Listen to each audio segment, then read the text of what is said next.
تم مجھے نم زمین پر دفن کرنا.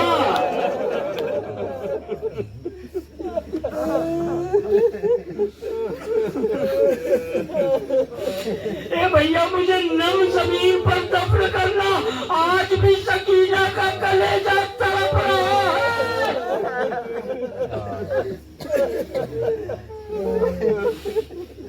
ارباب ازا، ارباب ازا، امام سجاد علیہ السلام روز قید خانے کے دروازے پر آ کر بیٹھ جاتے ہیں. دروگہ زندان سے بات کیا کہ دیکھو میرے ہاتھوں میں ہتکڑیاں ہیں، میرے پیروں میں بیڑیاں ہیں، گلے میں توقے خاردار، میں بھاگ نہیں جاؤں گا، تھوڑی دیر کے لیے دروازہ کھول دیا کرو.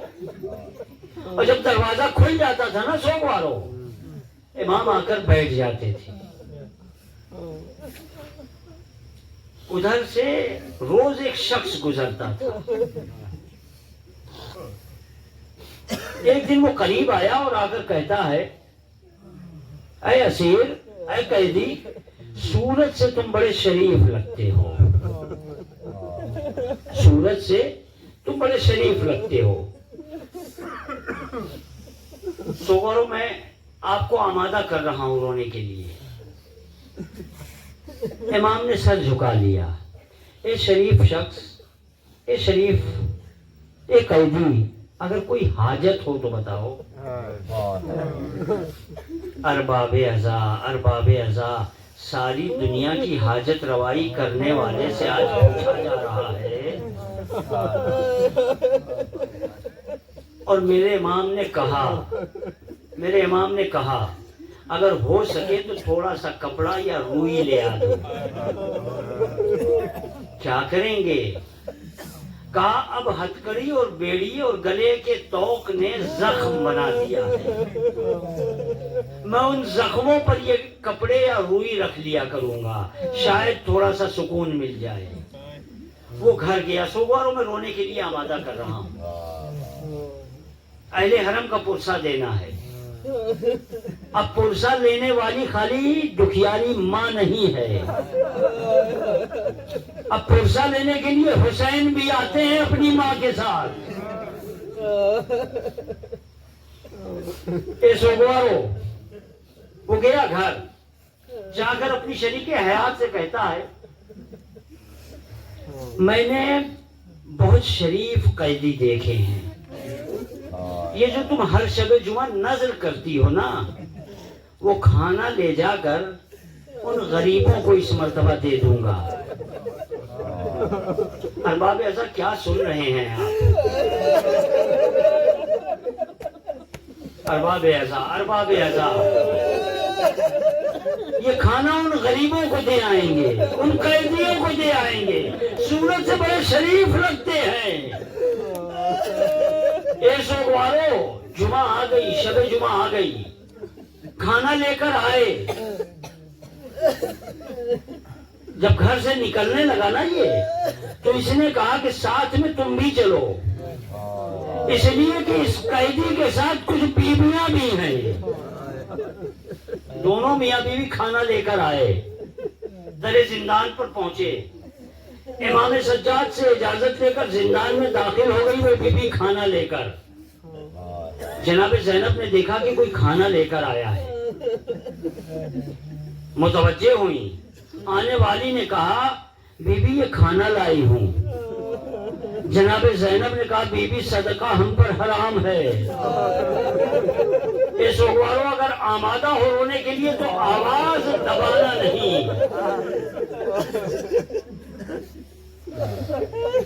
امام صادق علیہ السلام فرماتے ہیں منال رو نہیں رہے ہو؟ کہا مولا رومال تر ہو گیا ہے. کہا نہیں ایسے نہیں. کہا کیسے رو مولا؟ کہا ایسے رو جیسے میری ماں روتی ہے، میری ماں سیدہ روتی ہے. کہا مولا کیسے روتی ہے؟ کہا ایک ہاتھ سینے پر مارتی ہے اور کہتی ہے ہائے میرا لال.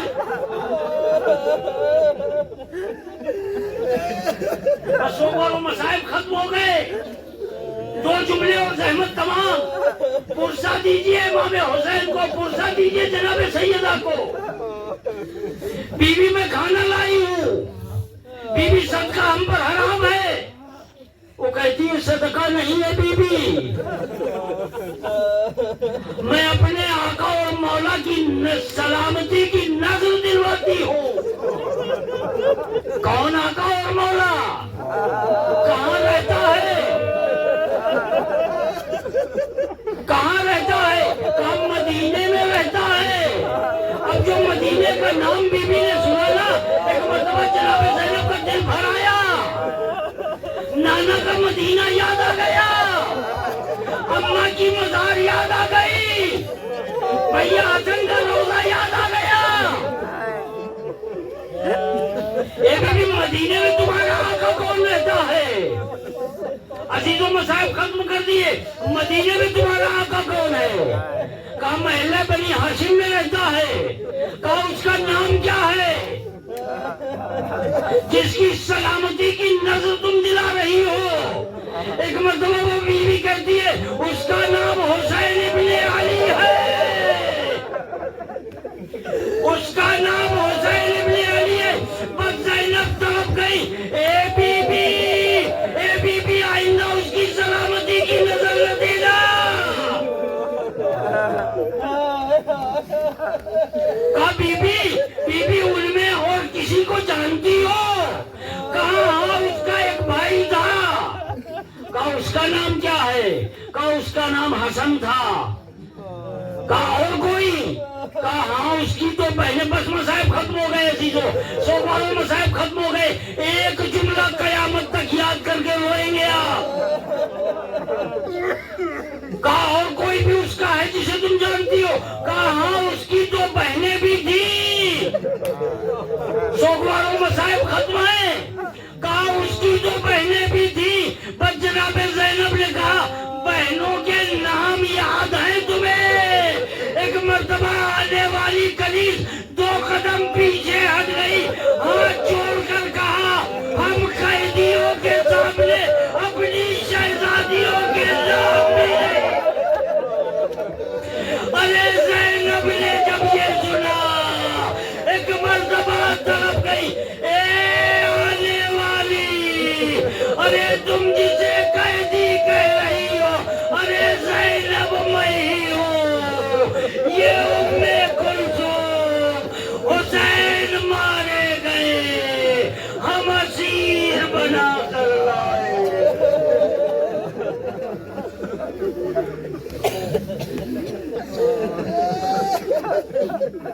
سيعلم الذين ظلموا أي منقلب ينقلبون